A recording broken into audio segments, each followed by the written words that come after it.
Jan Blachowicz versus Carlos Ulberg. So I hope I'm pronouncing his name properly because it's really difficult to actually pronounce. So yeah, I'm going with Blachowicz. I'm sorry if that's not how it's pronounced. So Jan Blachowicz has performed exceptionally well from his title run, or rather from his run up until the title, and even after he got the title, and even after he lost the title. I think he's been one of the most consistent and most durable fighters in the light heavyweight division in a very long time. And I understand why my subscribers ended up picking Jan Blachowicz. My biggest concern is obviously that he's 42 years old, and I know that age works a little bit different at light heavyweight and heavyweight. The most recent example being what do you call him, Glover Teixeira, right? However, look at who Glover Teixeira was fighting. I mean, Yuri Prohaska is a very talented fighter. However, he was fighting Yuri Prohaska when he didn't have like when he was still developing his ground game.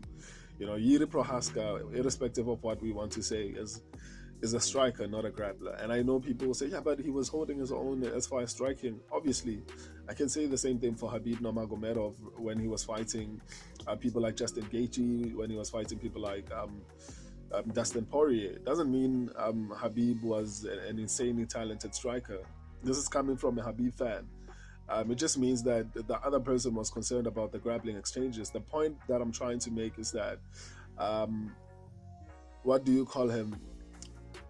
Carlos Ulberg will not have any fears of being taken down because I think he has decent takedown defense. I think he has decent grappling.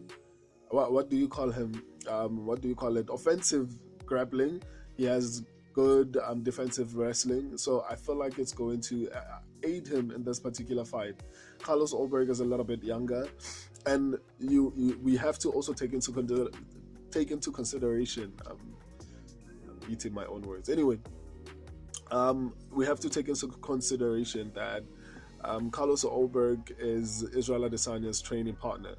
And if you remember the fight between Carlos, what do you call him, Israel Adesanya and Jan Blachowicz, um, it was a little bit closer. I think Israel Adesanya was winning the earlier striking exchanges, and obviously Jan ended up winning the later rounds, obviously because of the wrestling and everything like that. However, Israel Adesanya was actually winning the striking exchanges.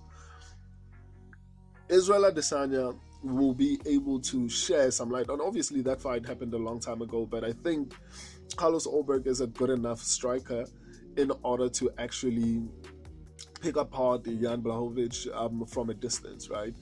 And the wrestling is not going to work on Carlos Ulberg because Carlos Ulberg, like I just said, has decent defensive and offensive wrestling, right? So because of that, and obviously taking into consideration that Jan Blachowicz, yeah, I think that's how it's pronounced. Jan Blachowicz is 42 years old. I mean, it's not gonna bode well. He hasn't been active in a very long time.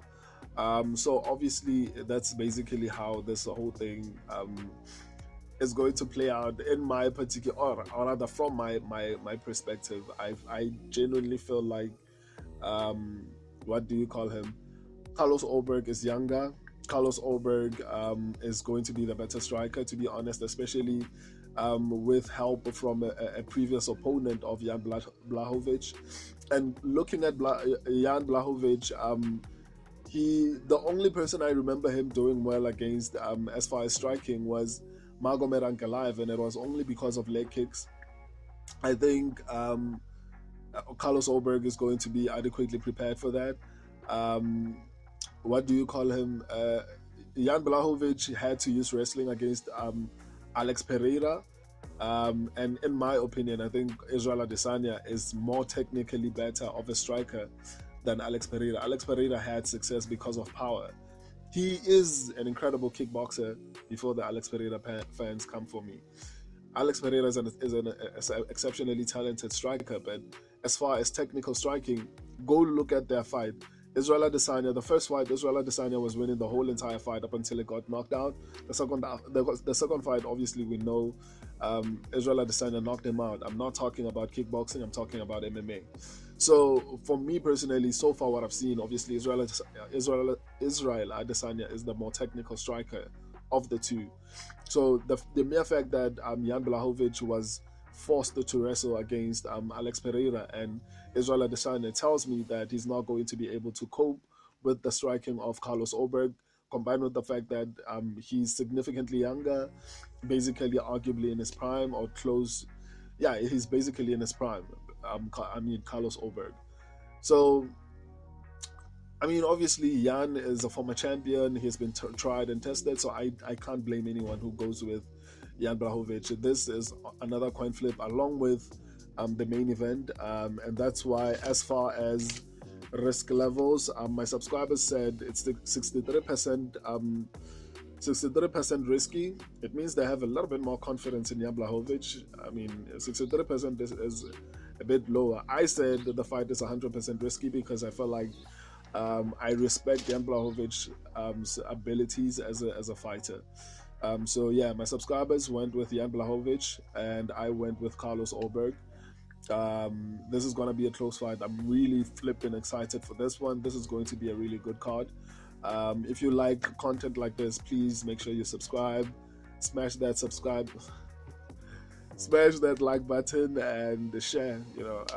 The more I grow, the more videos like this I make. I love and appreciate all of you. Until next time, deuces.